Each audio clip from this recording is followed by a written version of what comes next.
नगर परिषद से संबंधित जन समस्याओं को उनके सामने में रखा है। सर्वप्रथम उनको बताया कि सर यहाँ चोरी की घटनाएं आम हो गई है। ऊपरी में 75 बेड का अनुमंडलीय अस्पताल जर्जर अरे उसके बारे में अभी लोगों ने बताया है, हम देखेंगे क्या है। 17 साल हो गया उसको बन के तैयार हुए। अभी उपेंद्र कुशवाहा जी आपके यहाँ आए हुए थे, किन समस्याओं के बाद भी बताइए। देखिए, उपेंद्र कुशवाहा जी से मेरा व्यक्तिगत रिलेशन पिछले 12 वर्षों से रहा है और सुबह सुबह साहब से बात हुई। साहब ने कहा कि हम चाय पियेंगे आपके यहाँ। तो सर आप मोस्ट वेलकम हैं, आइए। तो इसी दरमियान हमने पुपरी नगर परिषद से संबंधित जन समस्याओं को उनके सामने में रखा है। सर्वप्रथम उनको बताया कि सर यहाँ चोरी की घटनाएं आम हो गई है पिछले 2 साल से।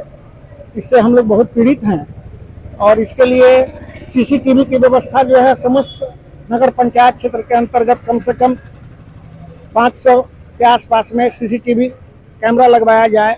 तो उन्होंने माननीय हम लोगों के जो एसडीओ साहब हैं उनको बताया और उन्होंने बताया कि इस पर हम तुरंत और बहुत तेज़ी से काम करेंगे। दूसरी समस्या हम लोगों ने रखी है, ये 10 वर्ष से पिछले अनुमंडल अस्पताल जो है बंद पड़ा हुआ है, जिसके उद्घाटन का बाट जो रहा है और वो कतिपय कारणों से बंद पड़ा है। उस पर हमने उनका ध्यान आकृष्ट कराया। तो उस पर उन्होंने संज्ञान लेकर तुरंत हेल्थ मिनिस्टर से बात करी है और बताया कि आप पटना आइए, उसका हम सलूशन हम आपको तुरंत करके देंगे। ITI कॉलेज है, उसके बारे में भी हमने उनको जानकारी दी कि वो तैयार है और उसका उद्घाटन की उसकी ज़रूरत है। उस पर भी उनका काफ़ी पॉजिटिव रुख रहा। उन्होंने कहा कि नहीं, इसको तुरंत जाते ही हम इस पर हम संज्ञान लेंगे। और भिन्न भिन्न पुपरी की जो और समस्याएं हैं, छोटी बड़ी जो भी समस्याएं हैं, तो जल जमा हमारा वार्ड नंबर 8 है।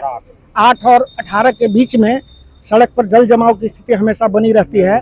मेन रोड पर जो पुपरी सुरसन रोड जिसको बोलते हैं, SS 52 पर, सॉरी SS 87 पर, उसके बारे में भी उन्होंने बताया कि उसको एग्जीक्यूटिव इंजीनियर को बोला है कि उसको देख के और उसको हमको बताइए कि उसमें क्या करना है, क्या करना चाहिए।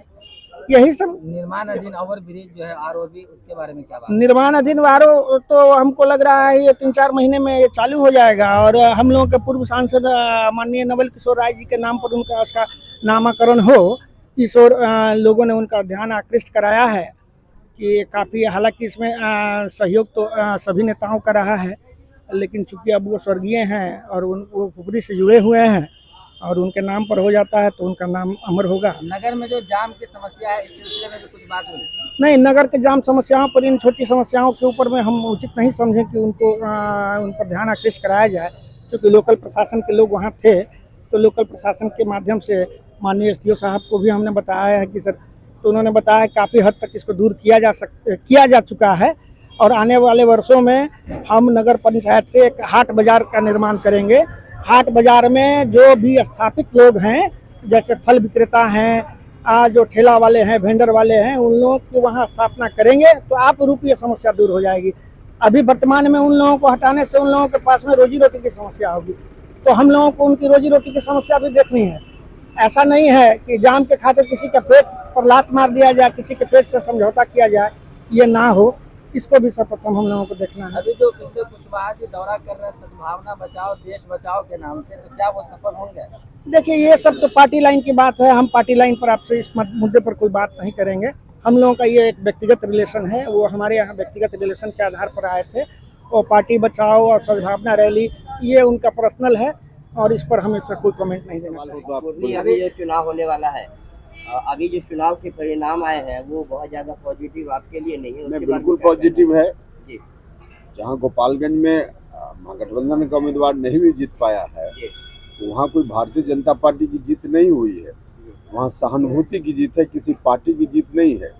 महागठबंधन के वोट का बिखराव अगर नहीं हुआ रहता, बाकी के जो 2 उम्मीदवार हैं, जिसमें एक को 9,000 वोट मिल गया और एक को 12,000 मिल गया, वो महागठबंधन का वोट है, उसको जोड़ दीजिए तो महागठबंधन का उम्मीदवार 18,000 वोट से लीड ले सकता था यदि बिखराव नहीं हुआ होता। तो कुल मिला जुला करके महागठबंधन के वोट के बिखराव को आगे रोकना है और हर जगह हमारी जीत होगी। तो जैसा कि लोग ये कह रहे हैं कि जो कैंडिडेट था वो महागठबंधन के लायक नहीं था, इसके बारे में क्या कहना है? जातीय समीकरण जो था, अब 70,000 वोट जिसको मिला है, अब उसके बारे में इस तरह की टिप्पणी ये तो वहाँ की जनता का अपमान हो जाएगा ना। अच्छा, टूरनी के बारे में क्या कहेंगे? टूरनी का जो अभी होने वाला है, और वहाँ भी तय करेगा महागठबंधन किसको उम्मीदवार बनाना है। सर, एक चीज, ऊपरी में 75 बेड का अनुमंडलीय अस्पताल जर्जर अरे हालत उसके में बारे बंद में अभी पड़ा हुआ लोगों ने बताया है, हम देखेंगे क्या है। 17 साल हो गए उसको बन के तैयार हुए, अभी तक वो उद्घाटन नहीं हो पाया है। अभी संज्ञान में दिया 17 गया है। साल अभी लोगों ने बताया है हमको, जी। अब देखते हैं क्या स्थिति है, कहाँ क्या उसमें काम रुका हुआ है, देखते हैं फिर बताएंगे।